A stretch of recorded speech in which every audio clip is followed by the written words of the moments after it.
జై వాసవి అండి. నేను ఈరోజు మన వైశ్య జాతిలో జరుగుతున్న ఒక చిన్న విషయం గురించి మాట్లాడాలనుకుంటున్నానండి. అదేంటంటే పిల్లల పెళ్ళిళ్ళండి. ఇదివరకటి రోజుల్లో మీ ఇంట్లో ఎంతమంది ఉన్నారు అని అడిగి పిల్లనిచ్చేవారంటండి. ఎందుకంటే నాకు తెలిసినంత మటుకు అమ్మమ్మలు నా తాతయ్యలు చెప్పింది ఏంటంటే మా పిల్లకి ఒక ఇల్లు, కడుపు నిండా తిండి ఉంటే చాలు, సంతోషంగా ఉంటే చాలు అనుకొని ఒక ఎక్కువ మంది ఉన్న ఇంట్లో ఇస్తే వాళ్ళందరూ ఆకలితో ఉండరు కదా, వాళ్ళందరూ తింటారు కాబట్టి నా పిల్లకి కూడా కడుపు నిండా అన్నం దొరుకుతుంది, వాళ్ళందరూ ఉండడానికి ఒక ఇల్లు ఉంది కాబట్టి నా పిల్లకి కూడా ఒక ఆసరా దొరుకుతుంది అనే ఆలోచనతోనే ఉండేవాళ్ళంటండి. తర్వాత ఏమైందంటే కన్యాశుల్కం పేరుతో ఆడపిల్లలకి ఎదురు కట్నాలు ఇచ్చి చేసుకోవడం జరిగింది.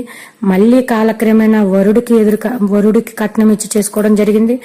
ఇలాంటి జరిగినప్పుడు కూడా